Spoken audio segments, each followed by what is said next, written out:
The gun violence, it is in our face. It really is. As part of a trauma team that includes dozens of people, Teresa Kern works with the only Level 1 trauma unit in our area.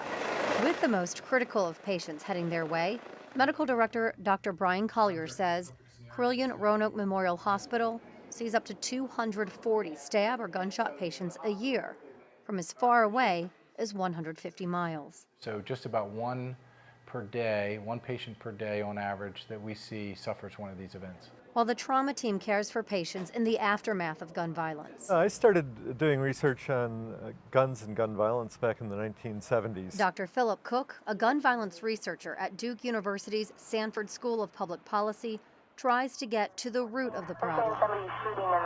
He says gun violence has dropped along with overall violence in the U.S. There was an enormous epidemic of youth violence, particularly in the 1980s, peaking in the early 1990s, and then a sharp drop since then. He realizes the numbers don't necessarily match people's perception at a time when we've seen an increase in mass shootings. We have several more victims inside with gunshot wounds. While lower, Dr. Cook says gun violence numbers are still high. Here we have guns, a device that are used to kill 33,000 people a year in this country, which you'd think would be a very high priority to do something about that. In fact, has essentially no funding from the federal government. Up until the mid-1990s, the Centers for Disease Control and Prevention had funded gun violence research. But, he says, those dollars were cut. The evidence that they were putting together was based on sound science, and the fact was it ran afoul of the ideology. So Congress did not exactly ban funding by the CDC of gun-related research, but they did cut the CDC's budget by the amount of their program in that area. And it was a very clear signal that they were not going to tolerate any more of this kind of research. A lack of funding that prevents many experts from entering the field. But Dr. Cook says he and other veteran researchers have been able to pull money from various foundations and a small amount from the Department of Justice to stay on task. Yeah, this is it. Just as Dr. Cook has dedicated his career to the research, Dr. Collier dedicates his career to taking care of those patients who find themselves caught in the crosshairs. It's not just about a medical degree.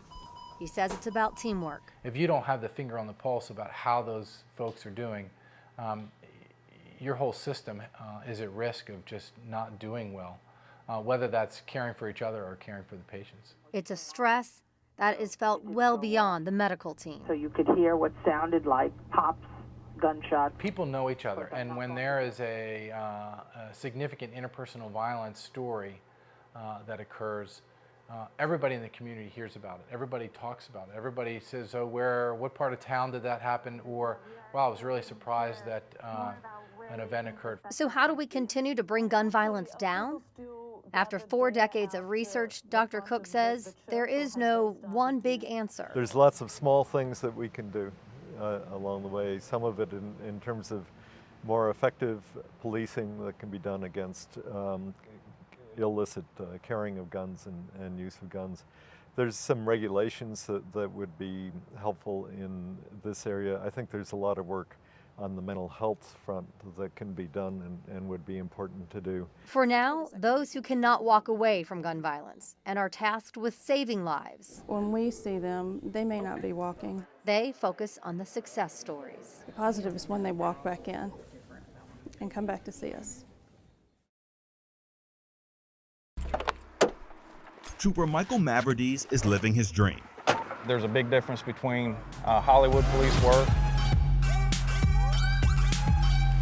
and actual police work. He's been a Virginia State Police trooper for 5 years, following the footsteps of his father, who was also a law enforcement officer.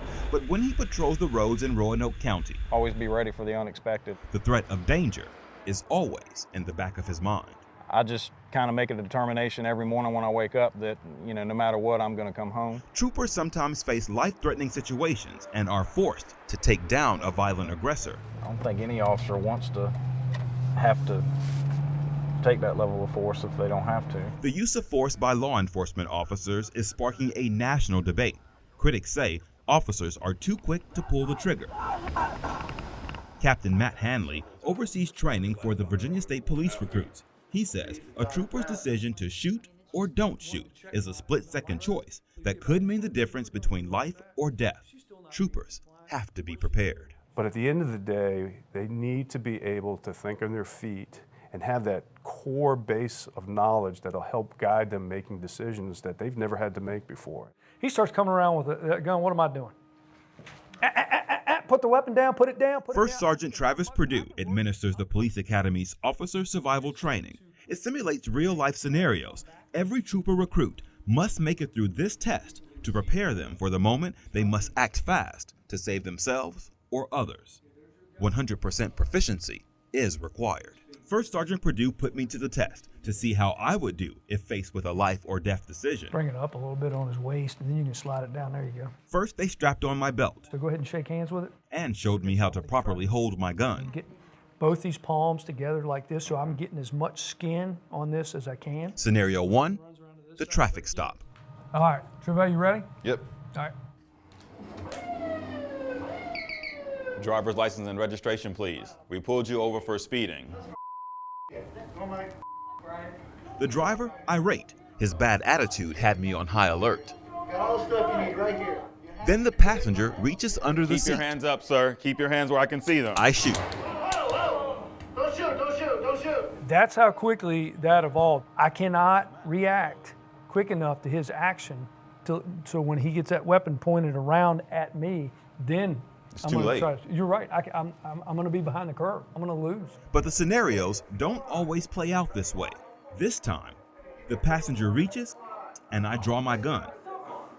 Oh, geez. This is a cell phone, man. What's the problem? I was about to shoot. Oh, I know. I thought you were too. Fortunately, I didn't pull the trigger. I quickly learned that in the blink of an eye, you can make a deadly mistake.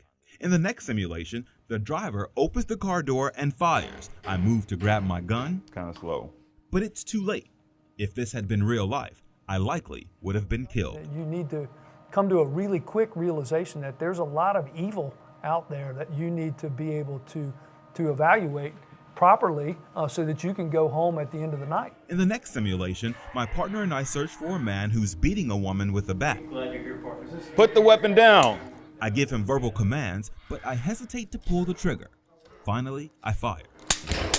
What did you do there? How could you have done that a little different and been more successful? I did wound the man with a shot to the shoulder, but it wasn't enough to take him down, and I didn't save the victim's life. Perdue says this is why Police Academy recruits are trained to shoot until the threat is eliminated. So we're training these guys to end it. Ending the confrontation means the troopers target a specific area of the body. We'll teach them that from the top of their head straight down through their necks into that thorax region, this part right here, that's what their goal is. Back on the roads in Roanoke, I just want to make sure that I'm going to do a good job and make no mistakes. Trooper Maverdes has not had to use his weapon in the line of duty. He hopes he never has to, but he knows to protect and serve you, he must first protect himself.